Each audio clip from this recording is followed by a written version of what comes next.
Aujourd'hui dans le Bitcoin, certains me demandent pourquoi je parle souvent du Fibonacci 666 ou du MA 666. Est-ce que je suis sataniste? Alors, moi non, mais il y a un proverbe qui dit que là où il y a de l'argent, Satan n'est jamais loin. Et dans la finance, on nage en plein dedans. On y retrouve souvent des trucs un peu hasardeux. Bon, les trucs sur les billets de dollars, vous connaissez, mais est-ce que vous savez pour nos euros, notamment sur les billets de 50 euros côté verso? Ici, on peut voir le billet de 50 euros standard, et si on place un miroir, ici, on peut voir... bon, pour ceux qui voient quelque chose, vous êtes des complotistes, tout ce qu'on voit ici, c'est deux ponts, d'accord? Ici, on voit un pont, si on met un miroir, on voit deux ponts. D'ailleurs, on peut voir ici que les étoiles de l'Union Européenne ne sont pas centrées sur le billet, que ce soit verticalement ou horizontalement. C'est placé ici de manière un peu hasardeuse. Par contre, quand on met le miroir, c'est parfaitement centré sur le hasard. Pour ceux qui disent que c'est pas du hasard, vous êtes des complotistes. Tout ce qui se passe là à l'image, c'est du hasard. On va commencer par le daily, par le jourly. Pour l'instant, cette zone de volume gigantesque a été pétée à la baisse. Toute cette vague-là, si on prolonge jusqu'à là, plus ou moins, c'est le dernier pic.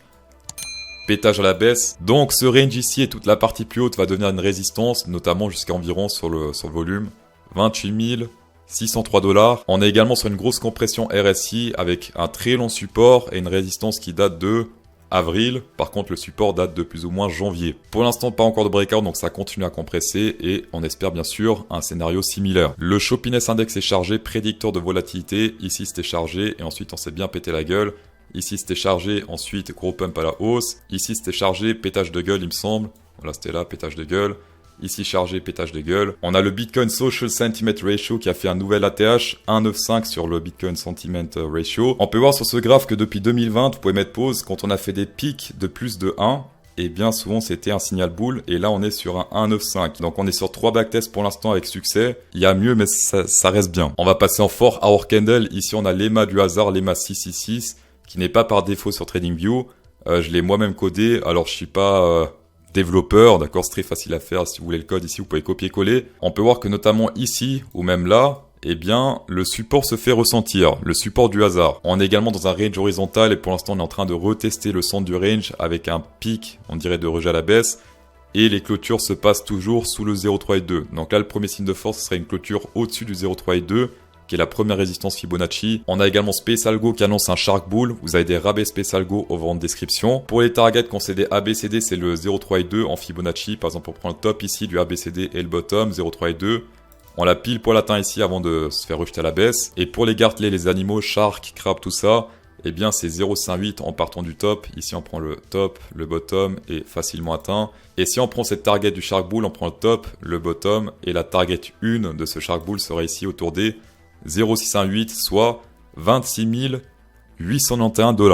Alors pour ceux qui veulent un risque ratio récompense de 1,5, ça se passe plus ou moins autour des 26 264 $. Donc si on a un retracement ici, petit pic ou peu importe, hop, on rentre dans cette zone et ensuite road to 0,58, 26 891. On réintègre théoriquement ce range si on va sur cette target, d'accord? En ce qui concerne mon trade over on Bybit, pour ceux qui veulent savoir, ça fait des semaines que je suis dans mon short et si on réintègre ce range à la hausse, c'est-à-dire plus ou moins autour des 26 676 avec une clôture qu'on trouve du support, je prendrai mon premier TP 50%. Pour ceux qui veulent savoir le break-even, c'est 27 675 $. On peut voir que sur les 27K ici, il y a un gros mur bearish qui est apparu. Si on s'approche et que ce mur disparaît, ce serait du spoofing. Et on peut voir également que les whales pour l'instant ne sont toujours pas très chauds. On a juste les dauphins qui achètent un peu. Pour ceux qui veulent savoir comment je trade, les whales, les planctons, tout ça, quand l'action price se pète la gueule et que les whales achètent, dans ce cas, c'est plutôt bullish. Quand l'action price range et que les whales achètent, également c'est plutôt bullish. Exemple parfait ici, ça se pète la gueule sur l'action price, les whales achètent soudainement et pump. Ce que j'évite personnellement, c'est quand le prix, l'action price pump et que les whales pump aussi. Ça, j'évite d'acheter, mais quand l'action price fait l'inverse des whales, ça en général j'aime bien. Niveau sélection naturelle, regardez ça, un gros pic autour des 26 900, 27 000 on peut arrondir. Donc là, ça peut être très intéressant de chercher de l'argent dans cette zone. Là, littéralement, c'est le plus gros pic sur le court et même sur le moyen terme. Et regardez ce hasard absolu, 26 900, c'est la première target de ce Shark Bull. Le hasard. Grâce à mes exchanges partenaires, dans la description, vous pouvez checker jusqu'à 43 500 $, jusqu'à 30 000 sur Bybit, jusqu'à 8 000 sur BitGet, jusqu'à 5 000 sur BingX, les marchés traditionnels en USDT, et jusqu'à 500 sur Binance. Tapez dedans. On va passer au run Ethereum sur le 4 hour candle. Une fois plus, regardez ça.